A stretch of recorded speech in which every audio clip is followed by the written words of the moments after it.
इतिहास में एक बड़े फेमस आदमी हैं, उनको ढेर सारे नामों से जाना जाता है। उनका जन्म बड़ा डिफिकल्टी में पैदा हुआ, जन्म बहुत डिफिकल्टी में हुआ था, जेल में। कृष्ण, कहानियां हैं, मतलब हाइंड साइड में लोगों ने लिखी होंगी, जेल के सारे दरवाजे खुल गए और वो, बट बंदा जेल में पैदा हुआ था बेचारा। ईसा मसीह भी बेचारे वहां जंगल में कहीं ठंडी में पैदा हुए थे, भेड़ बकरों के बीच में, ये बेचारे जेल में पैदा हुए। फिर जैसे हम लोग डिस्कस कर रहे थे कि कृष्ण जी को हार्ट की बीमारियां थी, नहीं, टेट्रोलॉजी ऑफ फेलॉट हम लोग डिस्कस कर रहे थे। उनको साइनोसिस था, साइनोसिस मतलब शरीर ब्लू हो गया था उनका, और जिस तरह से खड़े रहते थे, हमारे यहाँ पेशेंट जो हार्ट के पेशेंट होते हैं बचपन से, उनके दिल में छेद होता है, उसका टेट्रोलॉजी ऑफ फेलॉट बोलते हैं, वो बीमारी उनको हम लोगों के हिसाब से थी। प्लस लास्ट में हम लोग डिस्कस कर रहे थे, उनको एक ब्लीडिंग डिसऑर्डर भी था। ब्लीडिंग डिसऑर्डर मतलब शरीर में से जब खून बहता है, कहीं से कटता है तो रुक जाना चाहिए, थ्रोम्बोसिस हो जाना चाहिए। लेकिन कृष्ण जी का जो मौत हुआ बड़ा अजीब तरीके से हुआ। कहाँ चोट लगी थी पता है? तलवे में। मुझे भी चोट लगे तो मैं पट्टी बांध लूंगा, रुक जाएगी। कौन सा अल्नार आर्टरी कट रही है, या मेरा यहां पर कौन सा कैरोटिड कट रही है, ये कहते हैं तलवे में चोट लगी। बट वो ब्लीडिंग डिसऑर्डर, उनको थ्रोम्बोसाइटोपिनिया था। क्या ये डिजायरेबल डिफिकल्टी है जिसकी वजह से वो भगवान बन गए? एक और कहानी मैंने, मेरे हिसाब से वो उन्होंने बताई थी मुझे, विमलानंद, ये अघोरी हैं एक, तो उन्होंने बताया एक राजा परीक्षित का नाम दिया था।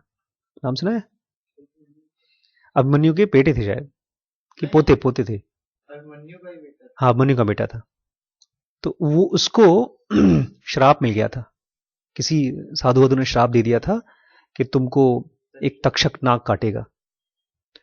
अब वो डिफिकल्टी थी उसके लिए, बट उस डिफिकल्टी से क्या ये हो सकता है कि वो एनलाइटन हो गया हो? बिकॉज उस टाइम में, उस पीरियड में, अगर हमको कैंसर हो जाए तो हम लोग क्या करेंगे? हम लोग नियर मिस में आएंगे कि रिमोट मिस में जाएंगे? मोस्ट प्रॉब्ली तो ये है कि हम नियर मिस में जाएंगे, हम खत्म हो जाएंगे। लेकिन इंडियन स्पिरिचुअलिज्म यही कहती है तब आप मिस कर जाएंगे अपॉर्चुनिटी, क्योंकि जितने डिप्रेशन के मोमेंट्स होते हैं, जितने दुख के मोमेंट्स होते हैं, they take you deep down. सोचिए, अब वैसे बैठने का मन नहीं करता, घूमते रहो फिरते रहो, लेकिन जब दुखी होते तो बैठे, आसन बन जाता है आराम से, कमरे से निकलने का मन ही नहीं करता। तो can we use that? If you can use that, you can go deep down into your core, and you can use that as a desirable difficulty, and something great can come out of it. तो we have to change our definition. ऐसा नहीं कि हम invite करें कि आज से हम दुखी हो जाएंगे, बट जो दुख हमको ऑलरेडी मिल रहा है उसको खूब जब ऑब्जर्व करेंगे गहराई से, then it can be used. In fact then दुख uses you to help you grow. Otherwise nature इतना बेवकूफ नहीं है कि, नहीं तो आराम से सुख होता और सुख होता। कहते हैं ना वो, जो उधर परम आनंद है, आत्मा में परम आनंद है, तो यहां दुख क्यों है?